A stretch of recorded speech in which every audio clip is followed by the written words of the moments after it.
하나님 감사합니다. 이 시간 하나님께서 우리에게 말씀해 주시는 시간입니다. 참 이 시간은 우리 성도들에게 또 지치고 피곤하고 노곤한 시간입니다. 그럼에도 불구하고 하나님의 말씀을 듣사오니 우리 성도들에게 꼭 필요한 하나님의 은혜의 말씀과 응답의 말씀들이 될 수 있도록 인도하여 주옵소서. 감사드리며 예수님 이름으로 기도드렸습니다. 아멘. 베드로 전서는 여러분 누가 썼을까요? 베드로가 썼죠. 네. 사도행전은 누가 썼을까요? 물어봤더니 어떤 분이 사도행이 썼다고 하더라고요. 사도행전은 사도행이 쓴 게 아니라 사도 누가가 사도행전을 썼습니다. 이렇게 서신서는 자기가 쓴 사람이나 받는 사람들의 교회 이름으로 쓰여진 책들이 많고요. 베드로 전서는 베드로에게 누가 쓴 것이 아니라 베드로가 쓴 편지입니다. 베드로 하면 여러분 어떤 생각이 많이 드세요? 베드로가 누구죠? 예수님의 제자, 그것도 수제자. 예수님을 참 잘 따랐지만 결국 예수님을 부인했던 제자. 또 예수님께서 잡혀가시는 그날 밤 몰래 칼을 준비해 와서 예수님의 그 잡아가려고 했던 사람들을 처치하려고 했던 베드로. 그렇게 예수님을 위해서 목숨 걸고 싸우려고 했지만 결국 예수님에게 책망받았던 베드로. 그 베드로가 그리스도의 부활을 경험하고 나서 완전히 사람이 바뀌었죠. 그전에는 죽음을 두려워하고 희생을 두려워하고 섬기기보다는 섬김을 받으려고 했던 그런 인간적 욕망이 있었던 베드로가 주님께서 부활하시고 승천하신 이후에 전혀 다른 사람으로서 결국 어떠한 고난에서도 그리스도의 복음을 놓지 않는 그런 순교자적 삶을 살고 있었던 사람이 바로 베드로였습니다. 이 베드로 전서는 베드로가 사망하기 오래전이 아닌 정말 사망을 앞두고 감옥에서 베드로가 쓴 편지예요. 그러므로 베드로의 유언서와 같은 편지라고 할 수 있겠지만 참 이 내용을 보게 되면 그 과거에 예수님의 제자로서 부족함으로 쫓아갔던 베드로가 아니라 너무나 성숙한 모습의 베드로의 모습을 우리는 보게 됩니다. 그리고 특별히 베드로는 예수님의 수제자로서 3년 동안 예수님의 일거수일투족, 예수님과 함께 먹고 또 함께 추운 곳에서 자고 예수님과 함께 울고 웃었던, 예수님과 모든 것을 함께 했던 베드로였거든요. 그 베드로가 남긴 편지가 바로 베드로 전서입니다. 그래서 이게 얼마나 오래될지 모르겠지만 어쨌든 우리가 그 수제자가 썼던 베드로, 가장 근거리에서 예수님의 복음을 들었고 가르침을 받았고 예수님에게 칭찬도 받았지만 책망도 받았던, 정말 어느 누구보다도 실질적으로 예수님과 함께 했었던 베드로의 편지 속에서 정말 예수님의 향기를 우리가 한번 앞으로 수요 예배 때마다 느껴보기를 원합니다. 오늘 첫 번째 시간으로 베드로전서 강의 1절과 2절 말씀인데요. 1절 말씀을 보게 되면 베드로가 이렇게 이야기하죠. 예수 그리스도의 사도 베드로는 본도, 갈라디아, 갑바도기아, 아시아와 비두니아에 흩어진 나그네들에게 이 편지를 쓴다고 해요. 여기서 흩어진 나그네라는 것은 이 앞에 있는 지역에 있는 사람들만을 의미하는 게 아니라 바로 오늘 이 베드로 전서를 오늘 수요 예배를 통해서 묵상하는 저와 여러분에게 이 편지가 쓰여졌다라는 것을 이야기하고 있는 거예요. 결국 저와 여러분은 영적인 나그네라는 거죠. 여러분 그 박목월이라는 한국의 시인 아십니까? 박목월 시인이 이런 시를 썼어요. 한번 들어보세요. 제가 목소리가 좀 잠겨 있는데 카랑카랑한 목소리로 한번 읊어보겠습니다. 강나루 건너서 밀발길을 구름에 달가듯이 가는 나그네, 같은 외줄기 남도 300리, 강나루 건너 밀발길 가는 나그네.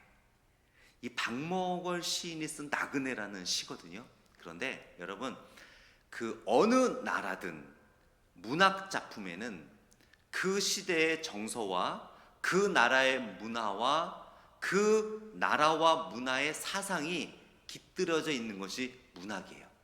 그래서 우리가 대학교 때도 여러 문학을 접할 때 또 그 70년대, 80년대, 90년대, 2000년대에 쓰여진 문학 작품들은 그 당시의 정치적 배경, 사상 그런 것들이 다 접목되어 있거든요. 특별히 이 박목월 시인이 쓴 나그네라는 것은 우리 민족인 한국인의 정서에 나그네라는 의미가 어떤 의미인가를 다 잘 포함하고 있어요. 즉 한국적 정서의 나그네는요, 사실 그냥 정처 없이 자연을 등지고 어떤 목적 없이 이렇게 떠돌아다니는 사람들을 나그네라고 합니다. 그런데 그러한 한국적 정서로 사도 베드로가 우리에게 쓴, 또 우리를 향해서 나그네라고 하는 그런 의미로 해석해서는 안 돼요. 제가 왜 박목월 시인의 나그네라는 시를 읊어들었냐면은 그 시를 소개하기 위함이 아니라 우리가 갖고 있는 정서로 성경을 봐서는 안 된다라는 거죠. 우리나라 사람들은 우리나라의 정서와 문화를 갖고 문학적, 기술적으로 어떤 글을 썼다면 이 베드로는 예수님에게 받은 정서를 가지고 우리들에게 소개하고 있기 때문에 우리가 갖고 있는 선입견으로 성경을 봐서는 안 된다라는 거예요. 즉 한국적 나그네는 그냥 떠돌다가 어디로 갈지 모르는 사람을 나그네라고 하지만 오늘 베드로가 우리들에게 나그네라고 하는 것은 분명한 목적지가 있는 나그네예요. 단지 지금 우리들의 삶이 나그네처럼 살아가는, 즉 지금 우리가 머물고 있는 이 세상이 종착지가 아니라 나그네처럼 살아가는, 지나가야 하는 하나의 지역이라는 것을 설명하기 위해서 우리에게 나그네라고 이야기를 하는 거예요. 즉 베드로가 우리들에게 저와 여러분들은 나그네입니다라고 하는 것은 분명히 우리의 종착점은 천국이고 지금 우리가 살아가는 이 세상, 여러분들이 오늘 하루도 여러 또 분야에서 하나님께서 여러분들에게 맡겨주신 곳에서 최선을 다하고 사시다가 지금 이 시간에 모이셨죠.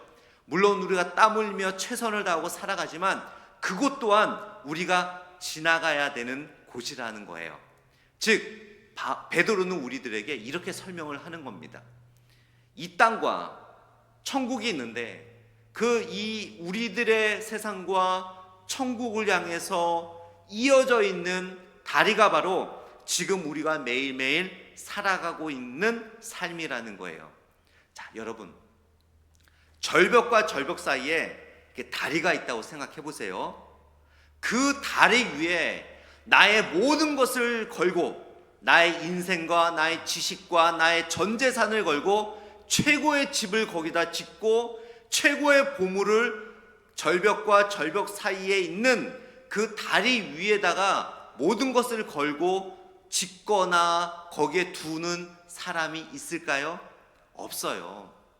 그 절벽을 잇는 다리는 언제 무너질지 모르고 그 절벽 위에 있는 다리는 내가 지나가야 할 곳이지 거기에 나의 모든 것을 걸 곳이 아니라는 거죠.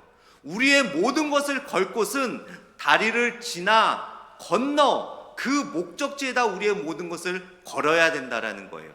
그것을 베드로가 설명하는 거예요. 베드로는 우리들에게 여러분은 나그네의 삶을 사는 거예요. 우리가 가지고 있는 집, 우리가 타고 다니는 차, 우리의 직장, 우리의 공부, 우리의 비즈니스 최선을 다해서 살아가야 합니다. 그러나 그것이 우리들의 삶의 궁극적인 목적은 아니라는 거죠. 우리의 궁극적인 목적은 이 인생을 건너 저 멀리 보이는 천국이 바로 우리의 궁극적인 목적이라는 거예요. 그래서 베드로는 우리들에게 여러분은 나그네입니다. 지금 살아가는 이 세상이 종착점이라고 생각하지 마십시오. 지금 살아가는 이 세상에 모든 것을 걸고 내 욕심까지 모든 것을 걸고 살아갈 필요는 없습니다라고 이야기하는 거예요. 우리는 이 세상이 마지막이라고 은연중에 느끼기 때문에 져줄 수 없어요. 꼭 이겨야 돼요. 용서할 수 없어요. 내 자존심을 건드려 참을 수가 없어요. 왜냐하면 은연중에 우리는 이 세상이 마지막이라고 생각하기 때문에, 다음은 없다라고 생각하기 때문에 내 자존심을 지켜야 되거든요. 내 물질을 지켜야 되거든요. 내 욕심을 지켜야 되거든요. 왜냐하면 다음이 없다고 생각하니까. 그러나 다음이 있다고 생각하고 믿는 사람은요, 여유가 있어요. 누가 무슨 말 해도 내가 참지 뭐. 누가 뭐 어떻게 해도 내가 져주지 뭐. 누가 뭐 어떻게 고집을 피워도 내가 접지 뭐 하고 넘어갈 수 있지만, 이게 마지막이라고 생각하는 사람은 꼭 이겨야 돼요. 자기 의견을 관철시켜야 돼요. 도저히 용서할 수가 없는 거예요. 참을 수가 없어요. 왜냐하면 지금 내가 살아가는 이 세상이, 내가 붙잡고 있는 이 물질이 마지막이라고 생각하기 때문이죠. 그러나 베드로는 예수님에게 배우고 예수님이 가르쳐준 것을 생각해 보니까 그게 아니라는 거예요. 베드로가 그랬거든요. 예수님께서 돌아가신다고 할 때 제자들에게 내가 십자가에서 죽고 내가 사흘 만에 다시 살아날 것이다 라고 했을 때 베드로가 어떻게 했나요? 네, 예수님 그렇게 하실 줄 믿습니다. 그렇게 하셔야죠. 그랬나요? 아니면 예수님의 멱살을 붙잡고 절대 그러면 안 된다고 했나요? 멱살을 붙잡고 절대 그러면 안 된다고 했죠. 왜냐하면 베드로는 이 세상이 마지막이라고 그때까지 생각했거든요. 예수님께서 메시아로서 로마 군대를 정복하고 로마 제국을 정복하고 세상의 어떤 왕보다도 높은 위치에서 휘황찬란한 궁궐을 짓고 메시아로서 이 세상을 다스리면서 조금만 베드로와 제자들에게 물질과 명예를 주셔서 예수님과 함께 이 세상을 뭔가 좀 다스리며 호황하고자 했던 사람이 베드로였거든요. 왜냐하면 베드로가 예수님의 제자였음에도 불구하고 이 세상이 마지막이라고 생각했어요. 이 세상에서 무엇인가 얻지 못하면 영원히 얻지 못한다고 생각을 했기 때문에 베드로는 욕심을 낼 수밖에 없었어요. 인간적인 생각을 가질 수밖에 없었습니다. 그래서 예수님이 잡혀가셔야만 했던 그날 밤에도 성경에 보면 베드로가 몰래 칼을 준비했어요. 칼을 준비해 갔다가 어디 예수님을 잡아가는 사람들이 있나 보자 하고 칼을 준비했다가 잡으러 가려고 하니까 칼을 빼서 병사의 귀를 쳤지요. 그리고 예수님에게 책망을 받았죠. 왜냐하면 베드로는 이 세상이 마지막이기 때문에 예수님을 지켜야 된다라고 생각했거든요. 칼로서 지켜야 된다고 생각했거든요. 폭력을 써서라도 예수님을 지켜야 된다고 생각했거든요. 왜냐하면 이 세상이 마지막이라고 생각을 했기 때문에. 이 세상을 나그네로서 살아가는 크리스천들은 모든 것에 여유가 있습니다. 모든 것에 용서가 있습니다. 모든 것에 평화가 있습니다. 모든 것에 화합이 있습니다. 모든 것에 져줄 수 있습니다.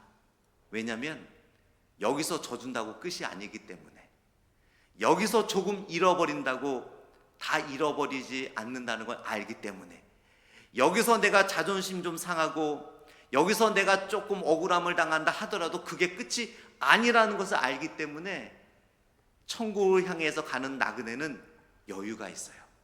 저는 우리 시애틀 평광장로의 성도님들이 좀 여유가 있는 삶을 살기를 원합니다. 그 여유란 물질의 여유만을 의미하는 게 아니에요. 생각의 여유, 마음의 여유, 신앙의 여유. 그래서 여러분 나그네를 보세요. 뛰어다니는 나그네 봤어요? 없어요. 그 한국적 나그네도요, 이리 오너라 하면서 가진 것도 없으면서 무게는 잡잖아요. 누구 집 앞에 딱 도착해서 빨리 열어주세요 이러지 않아요. 이리 오너라, 지나가는 나그네요 하면서 밥 한 끼 주십시오. 아무것도 없으면서 굉장히 여유를 부리지 않습니까? 그런 여유적인 삶을 우리가 좀 살았으면 좋겠어요. 베드로가 그걸 말하는 거예요. 여러분 이 세상에서 아웅다웅 할 필요가 없다는 것이요.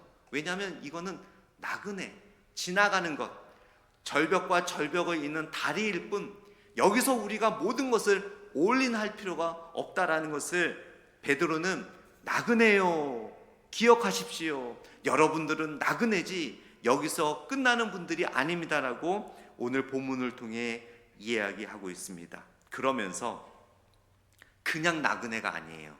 2절 말씀을 보세요. 곧 하나님 아버지의 미리 아심을 따라 성령이 거룩하게 하심으로 순종함과 예수 그리스도의 핏부림을 얻기 위하여 택하심을 받은 자. 저는 어렸을 때도 운동을 좋아해 갖고 이제 뭐 축구 시합이나 야구 시합이나 농구를 하게 되면 제일 잘하는 애 2명이 가위바위보 해서 이제 팀을 뽑아요. 그러면 이제 그 주위에 있는 친구들은 잘하는 선수한테 가고 싶죠. 잘하는 그 선수가 나를 뽑아주기를 바라죠. 막 이렇게 기다립니다. 그러면서 눈치를 줍니다. 야, 나 뽑아, 나 뽑아, 나 뽑아. 막 그래 가위바위보 하면서 이제 다 이렇게 뽑다가 뽑히면은 그렇게 좋아요. 야호 하면서 그 제일 잘하는 친구가 뽑아주면 그 팀으로 신나서 갑니다. 근데 못하는 친구가 먼저 뽑아버리면 기분이 별로 좋지 않아요. 해봤자 질 것 같으니까. 이왕 하면 잘하는 팀에 가고 싶잖아요. 여러분, 우리가 친교로 게임을 할 때도 잘하는 사람이 뽑아주면 그렇게 기분이 좋은데, 천지 창조를 하시고 만왕의 왕이시며 이 세상의 모든 것을 갖고 계시는 하나님께서 여러분들을 선택하고 뽑아주셨어요. 여러분, 그 감격이 있으십니까? 베드로는요, 전에는 그런 감격이 없었어요. 그런데 죽음 앞에서도 이 편지를 통해서 기쁨과 감사를 노래할 수 있었던 것은 바로 하나님이 나를 기억하시고 내 이름을 부르시고 나를 하나님의 아들과 딸로 뽑아주셨다라는 사실, 그것이 너무나 감사한 거예요. 이제 나중에 우리가 제자 양육 공부를 하면서 하나님의 예정과 선택하심과 또 우리의 자유 의지에 대해서 조금 깊게 공부할 거예요. 왜냐하면 사실 오늘 본문에 나오는 하나님의 예정과 선택하심은 이게 쉽게 표현해 오늘은 말씀드리지만 굉장히 깊은 신학적 진리가 담겨져 있어요. 우리 건전한 장로교에서는 하나님의 선택하심과 예정하심을 철저하게 성경적이라고 믿고 있습니다. 저도 그렇게 분명하게 믿고 있고요. 하나님께서는 우리가 우리의 믿음으로 예수 그리스도를 고백하여 믿게 되었지만 성경은 분명히 말하고 있어요. 그 믿음 또한 하나님의 은혜의 선물이라고. 즉 하나님께서 우리들로 하여금 마음문을 열고 예수님께로 인도해 주셨기 때문에 그러한 하나님의 선택하심과 사랑과 은혜로 말미암아 우리가 예수님을 믿고 지옥이 아닌 천국으로 갈 수 있는 하나님의 아들과 딸이 되었다라는 겁니다. 그런데 우리는 이 교리를 제대로 이해하지 못하면 굉장히 교만하고 뻔뻔한 신앙생활을 하게 돼요.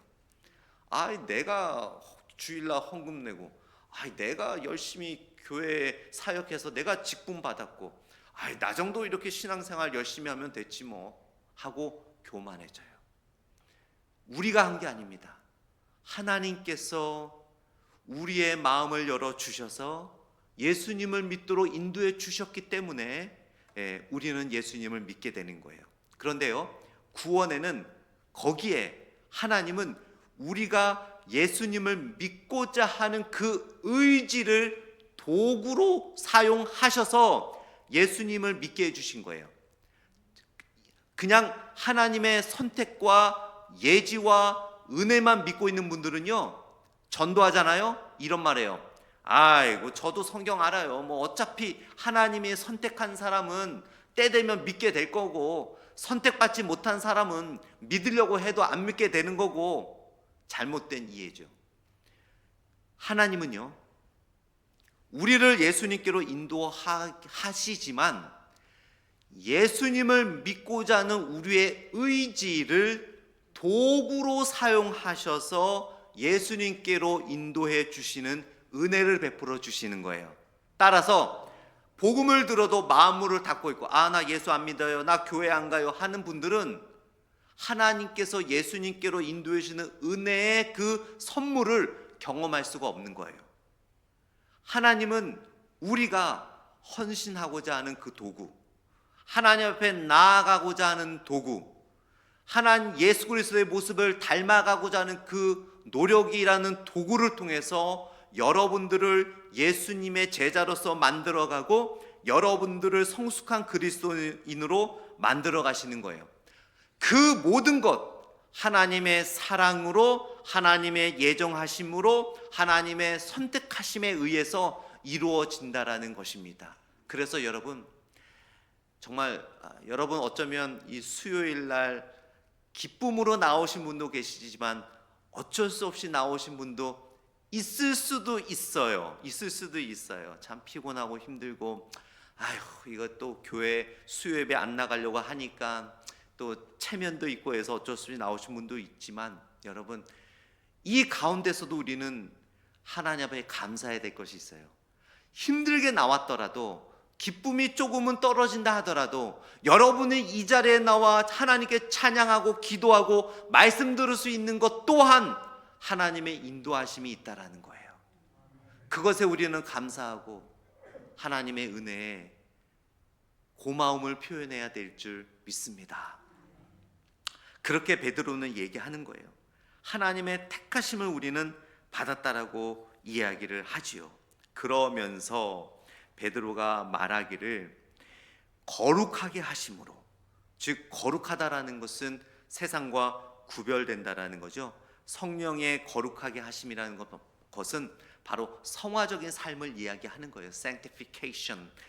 성화라는 것은 여러분 점점 더 예수님을 닮아가는 삶을 바로 성화라고 합니다. 성화의 완성은 이 세상에서는 끝이 없습니다. 하나님께서 주님을 다시 보내셔서 우리가 천국 가는 그날까지 우리는 끊임없이 sanctification, 성화의 과정을 거쳐 가다가 주님이 다시 오시는 그날 천국에서 성화의 완성인 영화, glorification을 우리는 경험하게 되는 거예요. 그래서 끊임없이 우리는 성화적인 삶을 살아야 된다. 그것이 바로 선택받은 자의 모습이다라고 이야기를 하지요. 마지막으로 베드로가 나그네적 삶은 어떤 삶인가를 이야기하는데요. 2절 마지막 부분을 함께 보겠습니다. 2절 마지막 부분에 보게 되면 이런 말씀이 있죠. 택하심을 받은 자들에게 편지하노니 은혜와 평강이 너희에게 더욱 많을지어다라고 이야기하고 있어요. 여기서 은혜와 평강은 성경에서 자주 나오는 인사입니다. 은혜는 헬라적 인사말이고요. 여기서 평강은 히브리적 인사말이에요. 여기서 은혜는 헬라어로 카리스라는 단어가 있고요. 평강은 히브리어 단어로서 샬롬이라는 단어가 있습니다. 베드로는 여기서 헬라적, 히브리적 두 가지 인사말을 하면서 이렇게 말하고 있죠. 은혜와 평강이 너희에게 뭐라고 되어 있습니까? 마지막에 한번 성경 다 보세요. 은혜와 평강이 너희에게 뭐라고 되어 있습니까? 더욱 많을지어다. 이게 되게 중요한 거예요. 여러분, 우리는 하나님의 은혜가, 하나님이 우리에게 주신 평강이 없다라고 느낄 때가 있어요. 근데 그것은 우리의 어두운 마음 때문에 그것을 깨닫지 못한 것이지, 하나님의 은혜는 늘 여러분들에게 부어지고 있습니다. 하나님의 평강은 늘 여러분들에게 부어지고 있어요. 그거를 베드로가 이야기하는 거예요. 은혜와 평강이 그냥 있을지어다, 있기를 원합니다, 이렇게 말하지 않잖아요. 더욱 많을지어다. 이거는 무슨 의미예요? 여러분은 갖고 있다는 거예요. 여러분은 나그네적 삶을 살아가고 있지만 여러분에게는 이미 벌써 하나님의 은혜가 흐르고 있습니다. 하나님의 평강이 흐르고 있습니다. 그 은혜와 평강이 배가 되기를 원합니다라고 말하고 있는 거예요. 은혜와 평강이 이미 부어졌습니다. 그 은혜와 평강이 여러분의 삶에 넘치기를 원합니다. 여러분의 비즈니스에 넘치기를 원합니다. 여러분의 직장에 넘치기를 원합니다. 여러분의 가정에 넘치기를 원합니다. 여러분이 섬기는 시애틀 평강장로교회에 넘치기를 원합니다라고 베드로가 선포하고 고백하고 있는 거예요. 자, 그런데 이 은혜와 평강이요, 어떻게 넘쳐나는 줄 아십니까? 참 특이해요. 여러분, 은혜와 평강은요, 내가 다른 사람들에게 은혜를 베푸면 베풀수록, 내가 다른 사람들에게 평화를 전하면 전할수록, 피스메이커, 평강을 주는, 평화를 만드는 사람이 되면 될수록 내 안에 은혜와 평강이 넘쳐요. 그게 참 하나님의 귀한 선물입니다. 세상의 물질은 내가 다른 사람들 것을 가져야 돼요. 또 무엇인가를 내가 뺏어 와야지, 내가 누군가를 딛고 일어서야지 내가 더 출세하고 나아갈 수 있어요.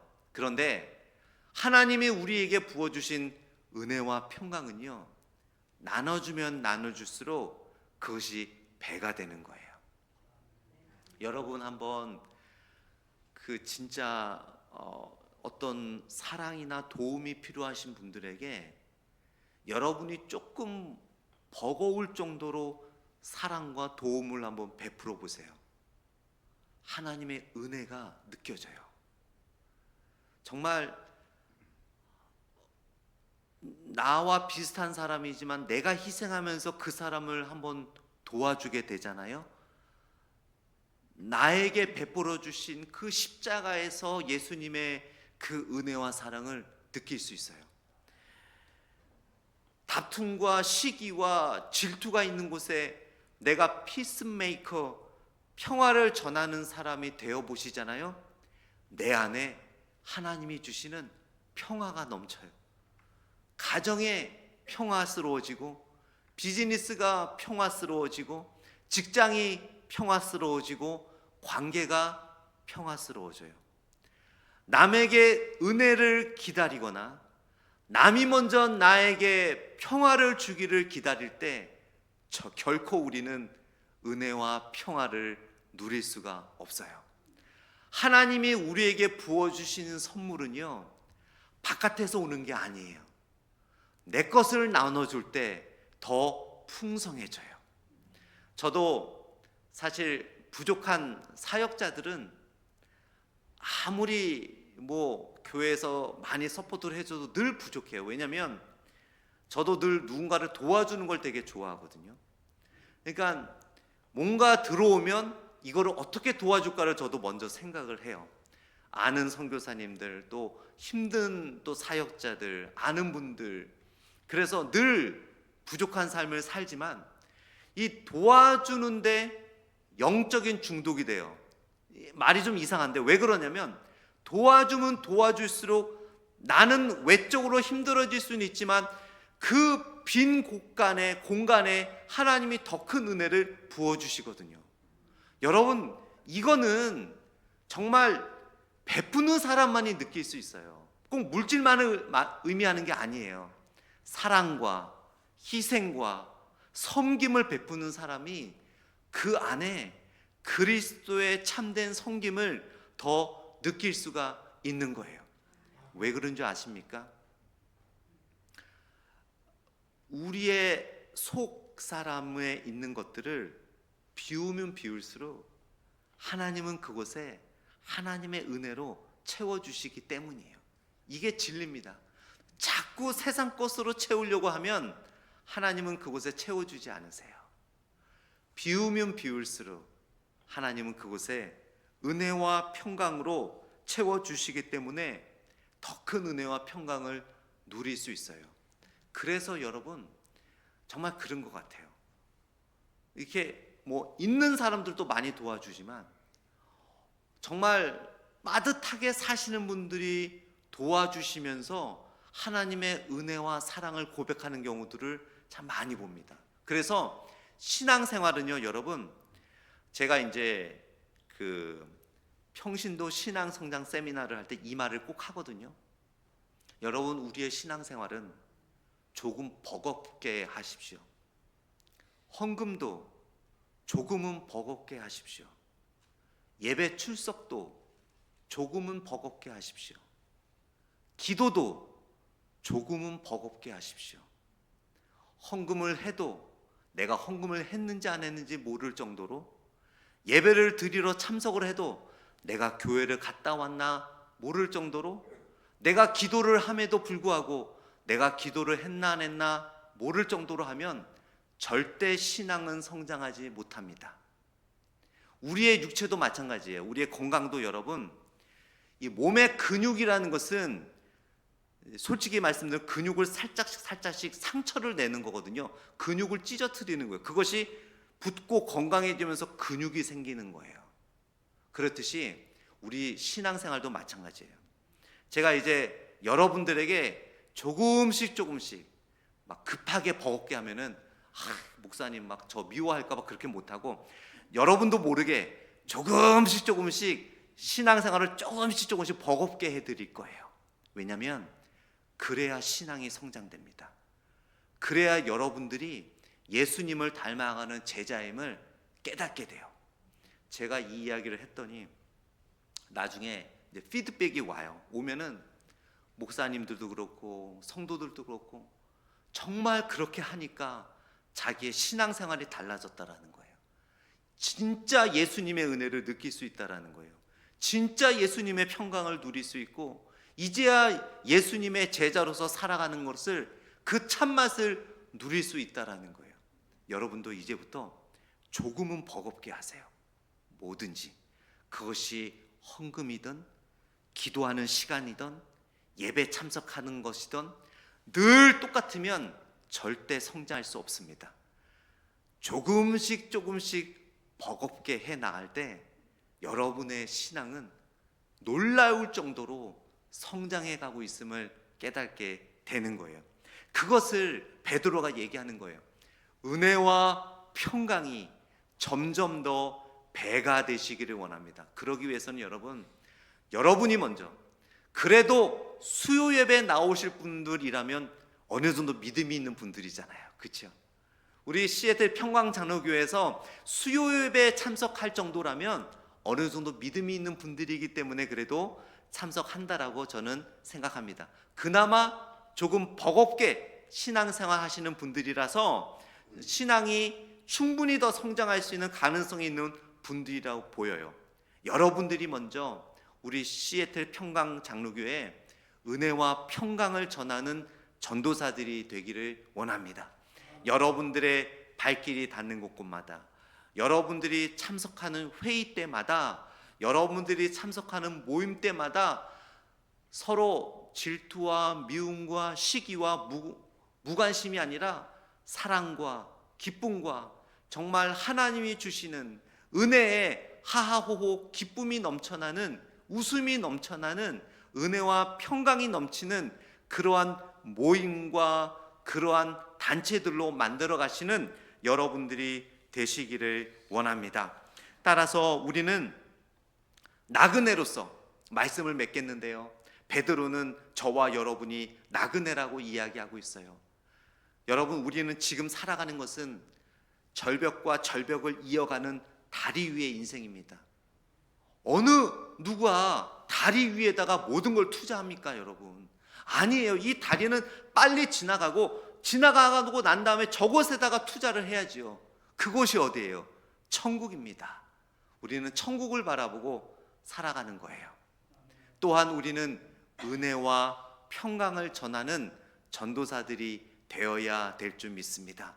은혜와 평강은 내가 전하면 전할수록 내 안에 있는 은혜와 평강은 배가 됩니다. 은혜와 평강의 전도사, 교회에서, 가정에서, 직장에서, 비즈니스에서, 학교에서, 또 동료들과 함께 운동하는 자리에서 여러분이 은혜와 평강을 전하시는 분들이 되어 정말 배로 그 하나님의 선물인 은혜와 평강의 축복을 누리시는 우리 나그네 되시는 시애틀 평강장로교회 성도님이 되기를 간절히 축복합니다. 잠시 기도하겠습니다. 하나님 아버지 감사합니다. 우리는 인생을 살아가는 나그네입니다. 베드로는 우리들에게 다시 한번 나그네라는 정체성을 가르쳐 주면서 이 세상은 건너는 다리와 같은 곳이라 우리가 모든 것을 올인하고 투자할 곳이 못 된다라고 영적으로 가르쳐 주고 있습니다. 아버지 하나님, 조금 더 버겁게 신앙생활함으로 은혜와 평강을 전함으로 하나님께서 우리에게 주신 은혜와 평강의 배의 은혜를 누리는 우리가 될 수 있도록 축복하여 주옵소서. 감사드리며 예수님 이름으로 기도드렸습니다. 아멘.